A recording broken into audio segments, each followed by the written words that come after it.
Hi guys, Blake here today with Lilley's Landing Resort and Marina on Upper Lake Taneycomo. It is Thursday, the 6th of May, and I'm going to do the one cast for you today.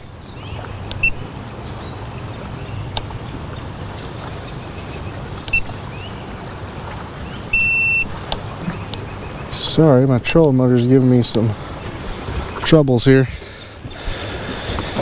Okay, so beautiful day here.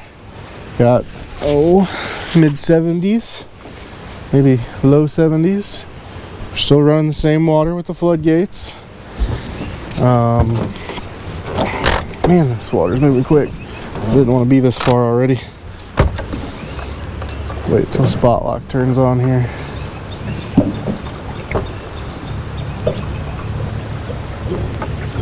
Now, so today I am going to use my fly rod with the floodgates running. So let's talk about that for a second. So here I have a TFO Lefty Cray Signature 2 rod. That is a 5-weight 2-piece 8'6". It's got the rudder reel and the rudder fly line that you can buy up in the shop. Today I'm going to have scuds, because scuds have been the hot item this last week since the floodgates come on. Up top here I have a size 12 Peppy Gray scud that is tied on a 200R hook. You can see how it's kind of straight across the back instead of curved like a regular nymph hook. And then down here is your more traditional nymph hook, and that is a size 12 also, but you can see how it looks smaller because it's curved, and that is the rainbow dubbing rainbow scud. Right here I have two AAA size split shots and an AB size split shot. Those split shots are about 14 to 15 inches above the first fly, and then these are about 10 to 12 inches apart. So total of 24 inches or so from the split shot to the last scud. Something interesting to note here that's been helping me lately keep more fish on is right underneath my split shot is actually where I tied the two lines together, the leader to, or the fly leader to my tippet, with a double surgeon knot. I don't have time to show you what one looks like today, but maybe I can tie one on a video here soon, show you how to do that. But anyway, that's one way to connect your tippet to your fly leader. And the tippet I'm using today is actually just 4-pound monofilament test. And so whenever we're using the scuds on the drift rigs lately, we're using 4-pound tests. And so anytime you can get away with using heavier line, you do, because you have a better chance of keeping your fish on. But back to the point I was making about where these two lines connect. So usually I connect my two lines with a double surgeon, and then I tie my flies on. And then whenever I put my split shot on somewhere in here, I tie an extra knot. Well, that extra knot sometimes can weaken the line. So instead, I made sure my leader was long enough, and I tied my double surgeon, and then I cut this to length before I put the last scud on, so that it would all be the right length underneath that knot. And that knot's a lot stronger than tying an extra little knot down here. So that'll help keep from breaking off wherever that knot is. And then lastly, I have one of the biggest size of the airlock bobbers that we sell. All right. So I'm gonna get this out. I'm gonna take this off spot lock, and I'm gonna get this where I can set that indicator a lot deeper. So I made sure that when I tied this up that I had about 12.5 to 13 foot total length from the fly line to the end of the tippet to play with. Because, you know, we were running floodgate conditions right now, so you've got to have enough leader to get to the bottom. And so I'm going to set that just about 11.5 or 12 foot. Most of the water I'm going to be fishing here is going to be about 9 foot. And anytime I'm fishing, I want whatever the depth of the water is to be the depth from my indicator to my split shot, leaving that extra room for those flies to, I'm going to get it out there a little farther. Leaving that extra room from the split shot to the last fly for those flies to kind of wave around and look natural as they bounce down the lake. Now, the amount of split shot I'm using is just about how much it takes to get it to the bottom properly, get it to bounce across the bottom, and that indicator size is the one big enough to hold up that amount of split shot. So that's just kind of some of the thought process that goes into being able to successfully use the fly rod and the indicator and everything with this much water running.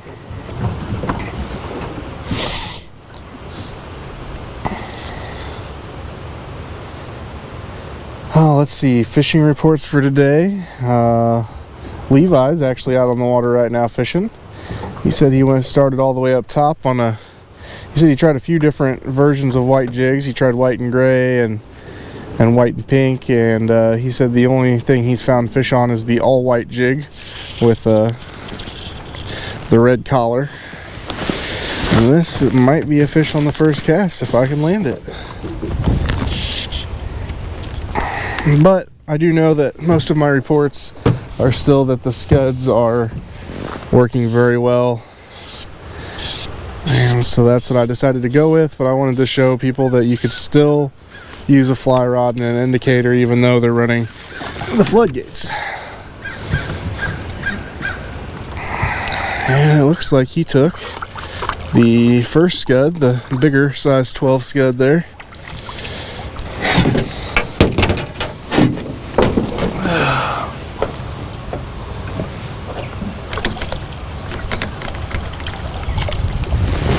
Okay. Cut it out.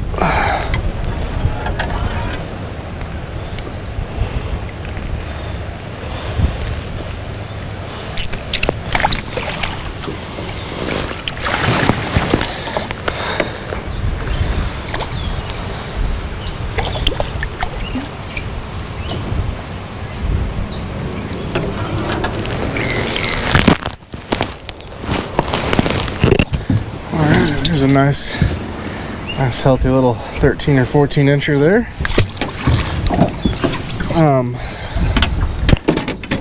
So, and then Levi told me that Tracy Frenzel just got back from a guide trip not too long ago, that they were throwing the white jigs, the all white jigs, and doing pretty good. So, white jig bite is hot. Yesterday while I was fishing, we did see a few shad in the water. So I know they're seeing some shad, and so that bite's probably going to continue to be good while the floodgates are on, and probably a while after they're off again.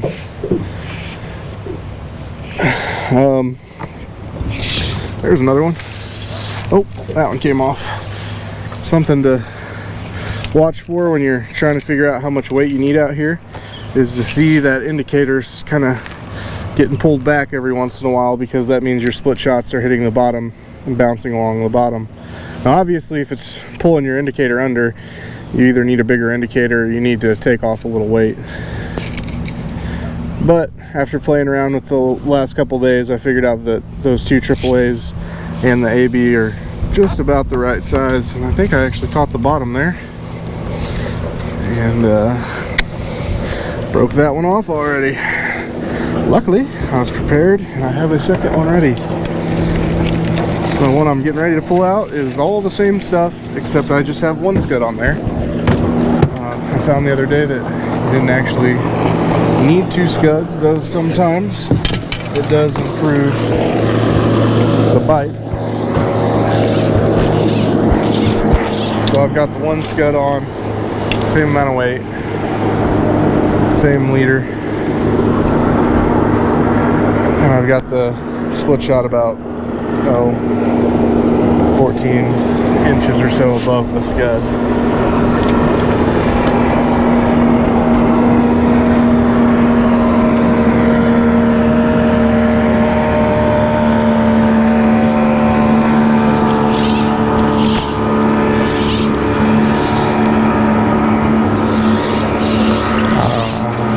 Last night I fished the very late evening bite. I was working the 110+1 Signature Series Rainbow flavor against this bluff over here. I just repeated my drift a few times, and right there towards the evening I caught quite, ooh, there was another hit right there. They are really on top of this scud today. I caught 2 rainbows that were probably right at 20 inches, and they were both super big, and they probably each weighed about 4 pounds a piece. And that was a lot of fun, and I caught a lot of other rainbows there in that last 45 minutes or so before it got dark. And Rob Dickerson was out here. He was throwing, I can't remember, I think he throws a KVD jerkbait. But he was also working the bank with me and catching a decent amount of fish, and he told me that this morning he came out and caught 5 rainbows that were between 20 and 21 inches working this bluff with a jerkbait. So, oh, there's another one. So I'd say the bite is definitely picking up now that water temperatures have warmed up, and those fish are going to start chasing the jerkbaits a little bit better, and that is exciting. Today, I got to have a lot of fun. I went with Duane and Paul Cruz to Truman Lake, and we went fishing for crappie and catfish.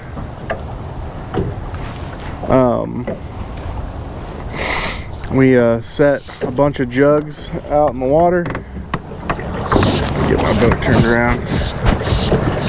I think we set about 24 jugs out with cut up pieces of shad on them this morning. And we caught a bunch of catfish. I got to pull in one that was probably about 30 pounds. And we got a little video of it. And I'm not sure if I'm technologically advanced enough to, oh my gosh, I am missing these fish left and right. I'm not sure if I'm technologically advanced enough to find a way to get that from my phone to the computer, but I will try, and if I am successful, I will include it on tonight's credits after the video. And after we played with the jugs for a while this morning, we hit the banks for some crappie fishing. We had to work really hard. We were hoping that the crappie were going to be right up on the banks, still spawning, and we had to really work for them, but we caught some crappie. I'd say we caught about 7 keepers.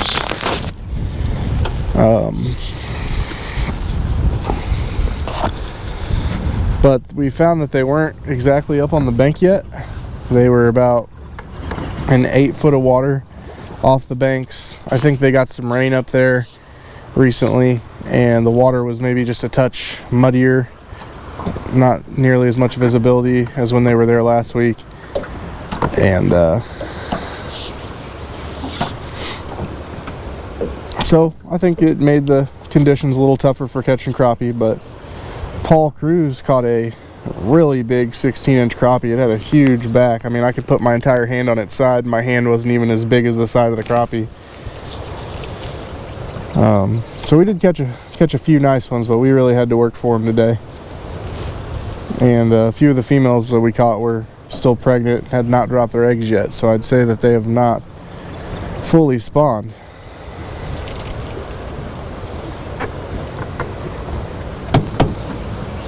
Water temperatures were, I actually watched that fish flash and eat my scud. Water temperatures were right at 66 degrees there this morning.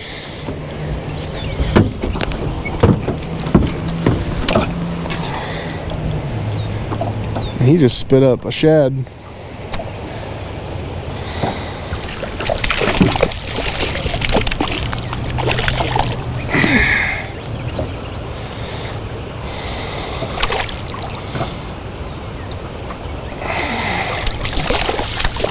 There we go.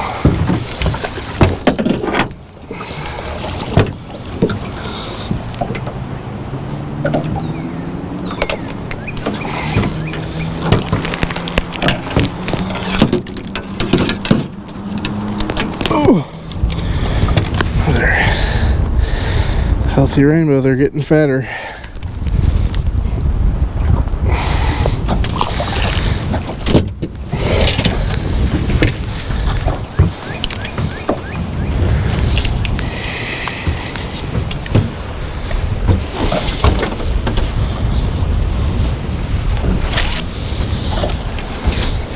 I know I mentioned it just the other day, but I think that the best way to cast these right now, whenever you're using that much, there was another one right there.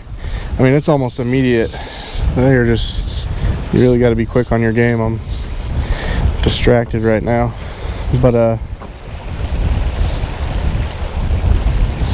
I really think that water loading that cast, casting it behind you, letting it hit the water, and then lobbing it forward is the best way to cast this rig, because it's just a lot of weight. It's a big indicator. It's just kind of awkward. But if you love catching fish on a fly rod like I do, then it's worth it.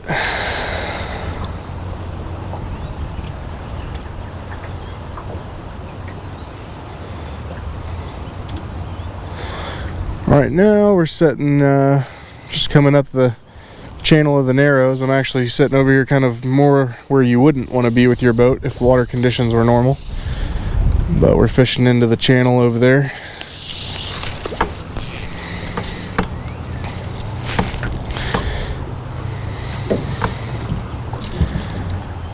The spot that we just drifted through from the tennis court down to the Narrows and through the Narrows has been a real hot spot for doing this, for dragging scuds on a drift rig, or shad flies, or I know some of the guides have been dragging shad flies here in the morning and catching a few. And then from kind of the big hole down to Trophy Run has been the other real big hot spot for this. And I mean, you can catch them all through the lake. Those are just the two, what seems to me to be the concentrated areas right now.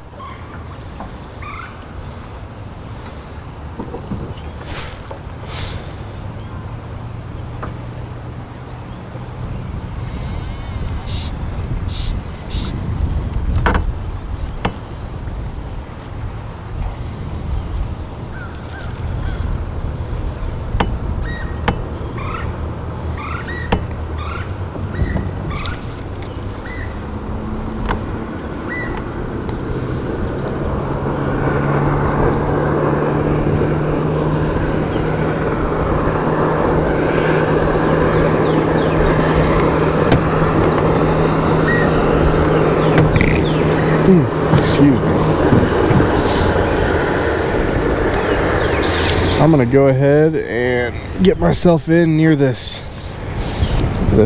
tree over here, right here, coming towards the front of Eagle Island.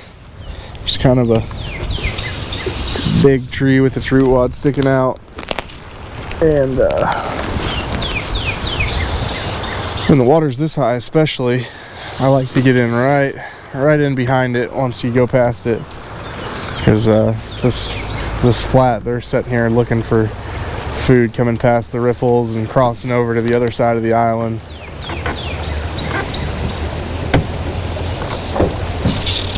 There was one right there and I missed him. They're definitely giving her a quick bite today. If you don't set the hook as soon as that bobber moves, or indicator, then you're not catching them. And that one I was quick on the draw.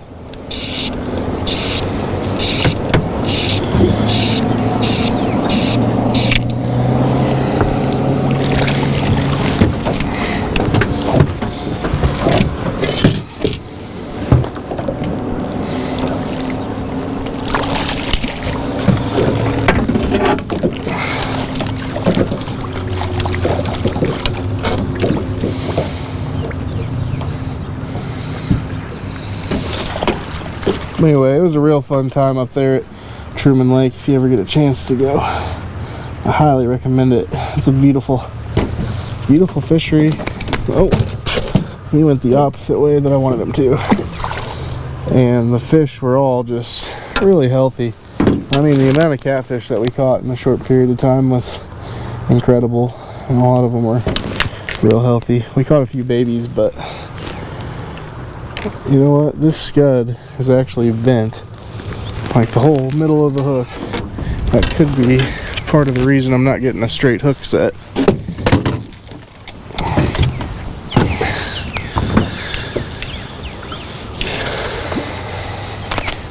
We're gonna just keep on drifting for a second here and see if there's anything maybe below Fall Creek that is biting.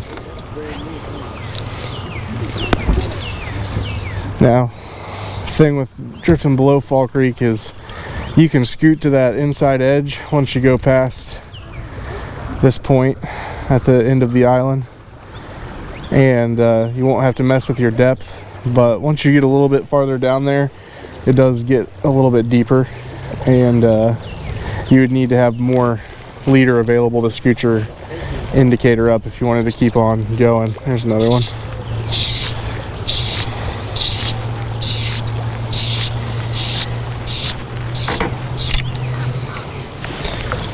So I like to, if I know that I'm gonna drift to a certain area like that, I like to plan for it.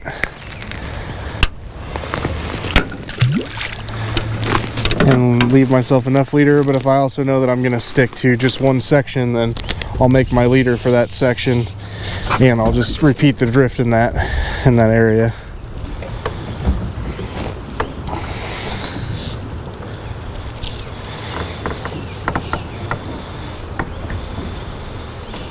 I have a feeling with the correct length leader, you could probably drift from here all the way down to Trout Hollow Lodge and catch fish on the scud as well.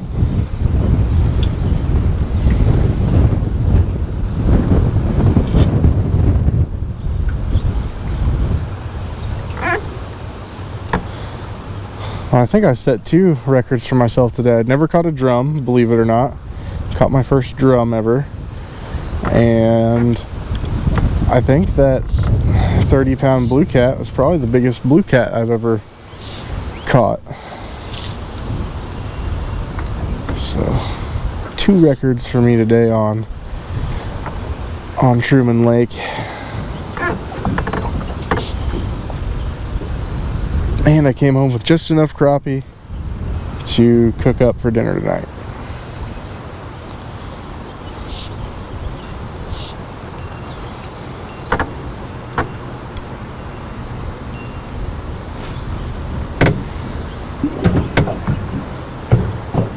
Which reminds me, I still gotta clean those after I'm done uploading the video tonight.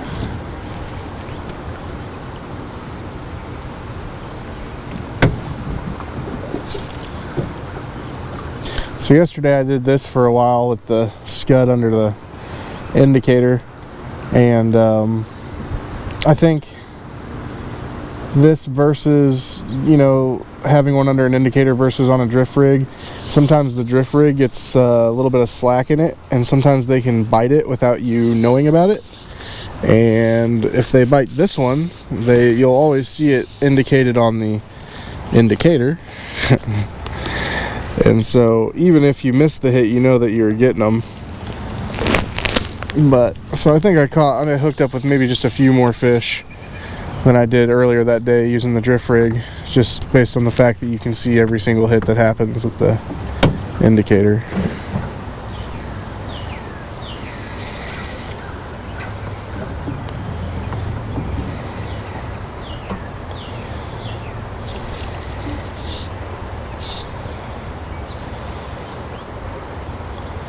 I think we'll go down to this first dock and we're gonna call it a day.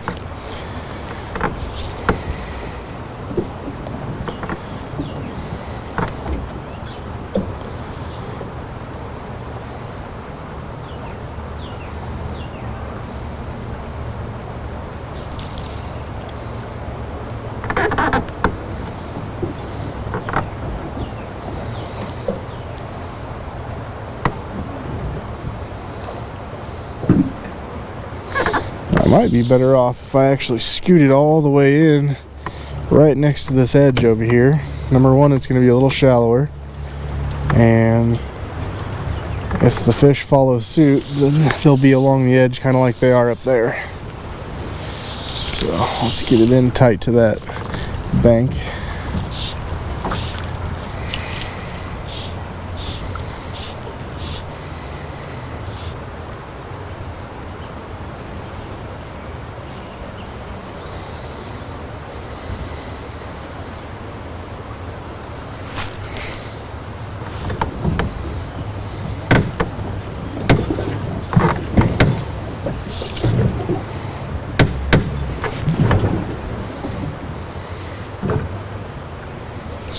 Oh, he was taking it.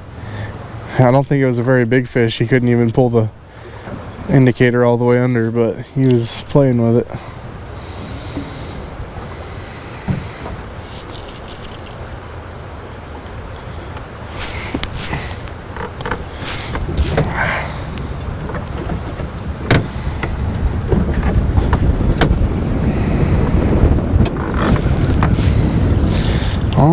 I'm coming up on the first dock here, so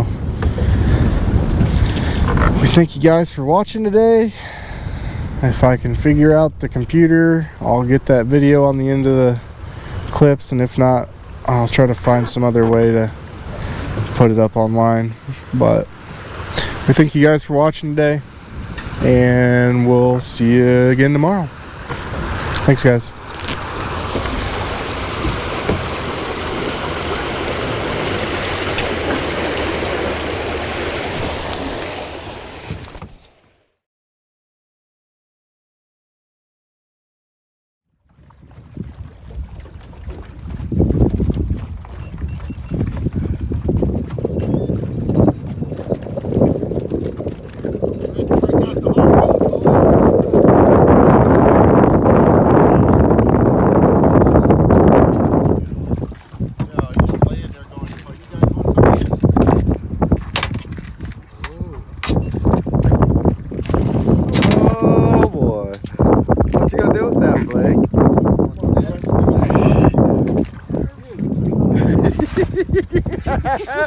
Get the little butterfly net out there.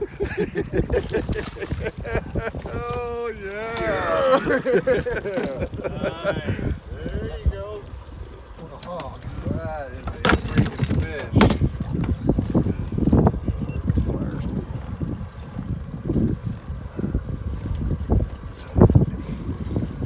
There's a lot of meat on that one.